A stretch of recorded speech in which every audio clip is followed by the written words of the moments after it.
Hello, my name is Weston Young, and I am related to Brigham Young. Yes, as in the same Brigham Young that BYU is named after. But I'm here at UVU, the better college. So what led me here? And what led me to major in psychology? Well, there were plenty of influencers in my life, or lack thereof. In this speech, I hope to share experiences that led me here, specifically my preparation for college, previous jobs, and the media I consumed. Preparing for college never was on my mind in high school. I just did not care about that part of my future. What I did care about was enjoying life. I did, however, make a college decision back when I was an elementary student. One of my close friends found out that I was a nephew of Brigham Young. He then insisted on me going to BYU someday. Being an independent first grader, I told him he can't tell me what to do, and I will never go to BYU.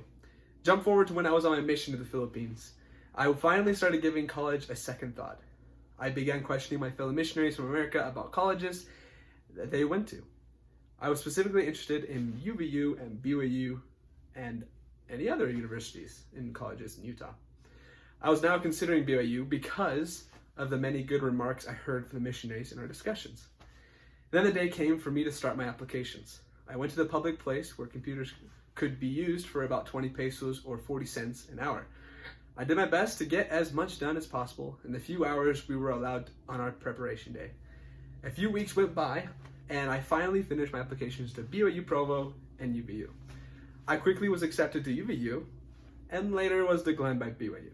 So that is why I ended up here. I mentioned earlier that there were influencers, or a lack of influencers, in my life. I said this because there was one major influencer that was lacking in my life. This was a sense of direction, or in other words, having a specific plan for my future. I still do not know what job I want in the future. I have goals of raising a family, being happy, but I have yet to have a goal on a specific career. The jobs I had in my life were never anything serious. I did enjoy being a CNC machinist, most of the time. I did not enjoy, however, when I worked for a pizza joint, and then at an arcades cafe. Dealing with unhappy customers, or sometimes too many customers, were always stressful moments. Customers sometimes had the weirdest requests and complaints. For example, one time an employee sold bottled water when we mistakenly were out. The employee apologized and offered a refund and a free pitcher of water. Then the customer reacted in a way none of us predicted. She became very upset and declined both the pitcher and the refund. How ridiculous. You will understand now why I was relieved to work as a CNC machinist. Now I just worked with machines that never would complain. There were moments of frustration, but 7 times out of 10, it was operator error. I still never was content with any of these jobs. I wanted more. I specifically wanted to work more with people instead of objects. Now let us talk about why I chose psychology to be my major, and then we'll get back to my desire of working with people. My interest in psychology began years ago when I found a true crime podcast titled Up and Vanished. This lit the flame for my love for true crime. I found it both disturbing and intriguing. It was disturbing to know what people are capable of, but I was intrigued to know why. The fire of true crime lit the fire of psychology when I watched the Netflix original Mindhunter. It takes place in the 1970s, and it follows FBI agent Holden Ford, who seeks education in criminal psychology. He later is put on an elite team that interviews convicted serial killers to ask the important question of why. This is what interested me and led me to take psychology-based classes.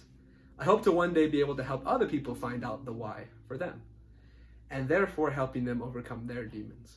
Now I am feeding the fire of psychology to see if anything comes of this interest. Not preparing or even thinking of college before I was 20 years old affected the options I had. On top of this, the work experiences I gained left me questioning what I wanted to be when I grew up. Finally, the media I consumed led me to be interested in psychology. This at least gave me a direction to follow. You can now see that I indeed had many influencers and lack of influencers in my college-related decisions.